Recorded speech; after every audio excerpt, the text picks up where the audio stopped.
Di tengah kondisi perekonomian yang terdampak pandemi COVID-19, Bank Indonesia selaku otoritas moneter telah memberikan berbagai stimulus.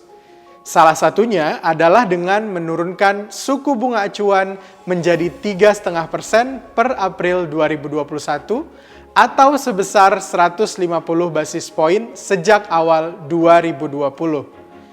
Penurunan suku bunga ini tentunya sangat mempengaruhi kegiatan finansial Anda, bukan?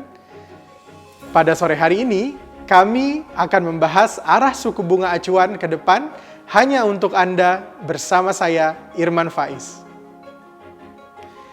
Dalam menentukan suku bunga acuan, terdapat dua faktor utama yang dilihat oleh Bank Indonesia selaku otoritas moneter, yaitu inflasi dan nilai tukar rupiah. Suku bunga acuan digunakan sebagai instrumen kebijakan untuk menjaga stabilitas kedua faktor tersebut yang juga tercatat dalam mandat Bank Indonesia. Suku bunga acuan berhubungan terbalik dengan inflasi. Pada kondisi perekonomian melemah, inflasi juga cenderung akan melemah. Oleh karena itu, Bank Indonesia akan menurunkan suku bunga agar memberikan dorongan pada aktivitas ekonomi sehingga inflasi berada dalam sasaran. Pada tahun 2021, sasaran inflasi BI adalah 3 plus minus 1%.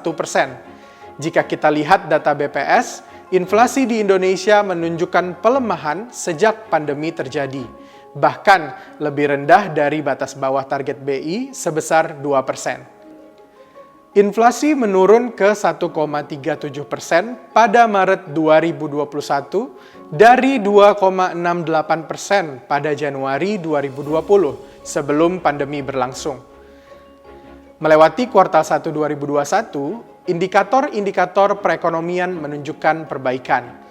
Permintaan domestik yang tercermin dari indikator penjualan otomotif, retail, kepercayaan konsumen, serta aktivitas impor terus membaik sepanjang Januari hingga Maret, meski beberapa masih mencatatkan kontraksi. Hal ini mengindikasikan bahwa tren perbaikan permintaan domestik akan terus berlanjut seiring dengan proses vaksinasi yang terus berjalan dan mobilitas yang membaik. Oleh karena itu, ke depan inflasi berpotensi untuk meningkat. Dari sisi nilai tukar, penurunan suku bunga acuan cenderung akan memicu depresiasi rupiah.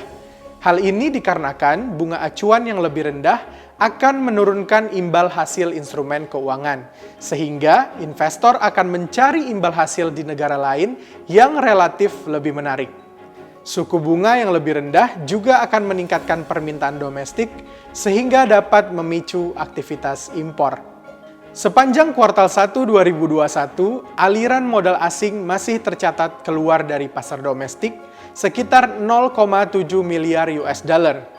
Hal ini mengindikasikan bahwa kepercayaan investor global untuk aset beresiko mulai membaik namun masih belum solid.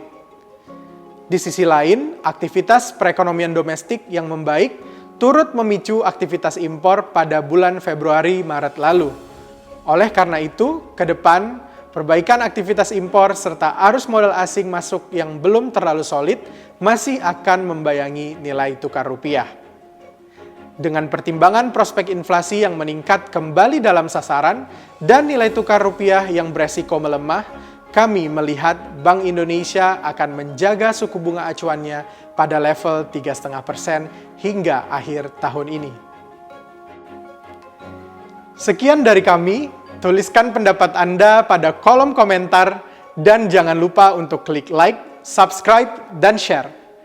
Terima kasih, sampai jumpa dalam Danamon Financial Friday berikutnya.